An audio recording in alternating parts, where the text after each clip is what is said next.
ప్రతిపక్ష హోదా గల్లంతే ఎల్పీ విలీనమే అని బీఆర్ఎస్ కు ధమ్కీ ఇస్తోంది కాంగ్రెస్.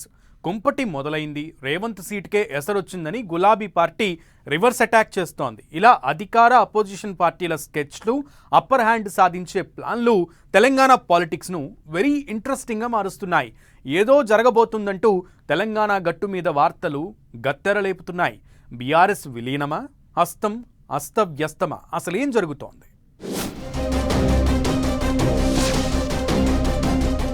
తెలంగాణ గట్టుపై కాంగ్రెస్ బీఆర్ఎస్ ఇంట్రెస్టింగ్ ఫైట్.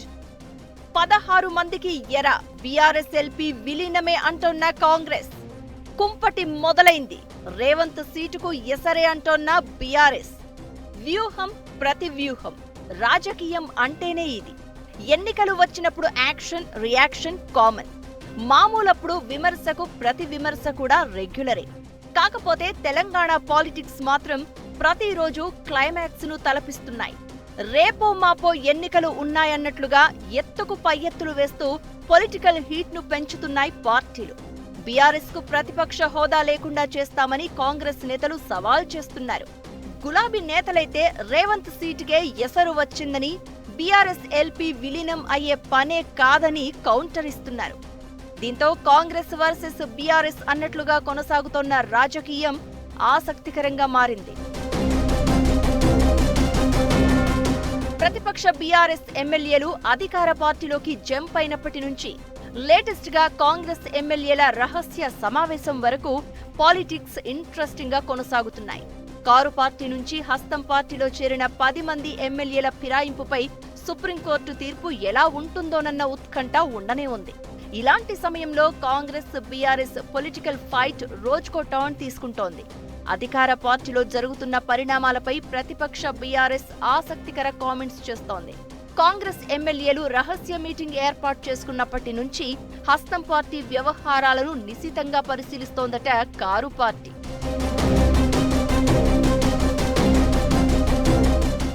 ఈ క్రమంలోనే కాంగ్రెస్ పార్టీలోని కొంతమంది ఎమ్మెల్యేలు అసంతృప్తితో రగిలిపోతున్నారని బీఆర్ఎస్ పార్టీ నేతలు అంటున్నారు. సీఎం రేవంత్ రెడ్డిని గద్దె దించేందుకు ప్లాన్ జరుగుతోందని, ఇందుకోసం 25 మంది కాంగ్రెస్ ఎమ్మెల్యేలు కుంపటి పెట్టారని మాజీ మంత్రి ఎర్రబెల్లి దయాకర్ రావు కీలక వ్యాఖ్యలు చేశారు.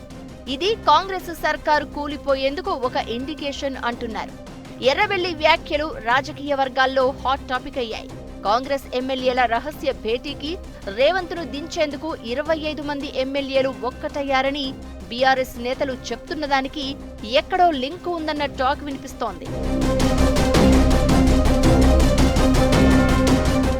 అధికార కాంగ్రెస్ లో ఏదో జరగబోతోందని చెప్తూ ఉండగా హస్తం పార్టీ మాత్రం రివర్స్ గేర్ వేస్తోంది. బీఆర్ఎస్ నుంచి మరికొంతమంది ఎమ్మెల్యేలను చేర్చుకునేందుకు వ్యూహాలను స్పీడప్ చేసిందట. ఢిల్లీ స్థాయిలో సీరియస్ గా సంప్రదింపులు జరుపుతున్నట్టు టాక్ వినిపిస్తోంది. ఫిరాయింపులపై న్యాయపరమైన చిక్కులు రాకుండా ఏకంగా బీఆర్ఎస్ ఎల్పీనే కాంగ్రెస్ లో విలీనం చేసుకునే ప్లాన్ తో ముందుకెళ్తోందట హస్తం పార్టీ. బీఆర్ఎస్ కు చెందిన 38 మంది ఎమ్మెల్యేల్లో ఇప్పటికే 10 మంది శాసనసభ్యులు అధికార కాంగ్రెస్ లో చేరారు. అయితే ఫిరాయింపులపై బీఆర్ఎస్ సుప్రీంకోర్టును ఆశ్రయించగా కోర్టు సూచనతో అసెంబ్లీ స్పీకర్ జంపింగ్ ఎమ్మెల్యేలకు నోటీసులు జారీ చేశారు.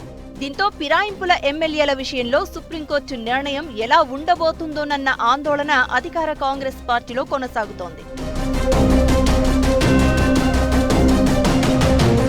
ఈ నేపథ్యంలో ఇప్పటికే చేరిన 10 మంది ఎమ్మెల్యేలకు తోడు మరో 16 మంది ఎమ్మెల్యేలను చేర్చుకోవాలని ప్లాన్ చేస్తోందట కాంగ్రెస్. బీఆర్ఎస్ ఎల్పీ విలీనం కావాలంటే 2/3 వంతు మెజారిటీ అవసరం. అంటే ఇంకో 16 మంది ఎమ్మెల్యేలకు ఎరవేసి బీఆర్ఎస్ ఎల్పీని విలీనం చేసుకోవాలని కాంగ్రెస్ పార్టీ భావిస్తుందట. అట్లయితే న్యాయపరంగా ఎక్కడా చిక్కులు రావని కాంగ్రెస్ ప్లాన్ గా తెలుస్తోంది. ఇప్పటికే ఎమ్మెల్సీ ఎన్నికల్లో పోటీ చేసేందుకు కూడా వెనుకాడిన గులాబీ పార్టీ స్థానిక సంస్థల ఎన్నికల వరకు మరింత దెబ్బతింటుందని, కనీసం పోటీ చేసేందుకు ఆ పార్టీకి అభ్యర్థులు దొరకరు అన్నది హస్తం పార్టీ అంచనాగా చెప్తున్నారు. గ్రామ స్థాయిలో బీఆర్ఎస్ పార్టీని పూర్తి స్థాయిలో వీక్ చేయాలనే స్కెచ్ తో ఉందట అధికార కాంగ్రెస్ పార్టీ. ఇంతకీ రేవంత్ కు వ్యతిరేకంగా 25 మంది ఎమ్మెల్యేలు గ్రూపు కడుతున్నారు అన్నది రియలా వైరలా, లేక 16 మంది కారు పార్టీ ఎమ్మెల్యేలను చేర్చుకుని బీఆర్ఎస్ ఎల్పీని విలీనం చేసుకోబోతుందా? ఇదే ఇప్పుడు చర్చనీయాంశంగా మారింది. రాబోయే రోజుల్లో తెలంగాణ రాజకీయం ఎట్టా ఉండబోతుందో చూడాలి మరి.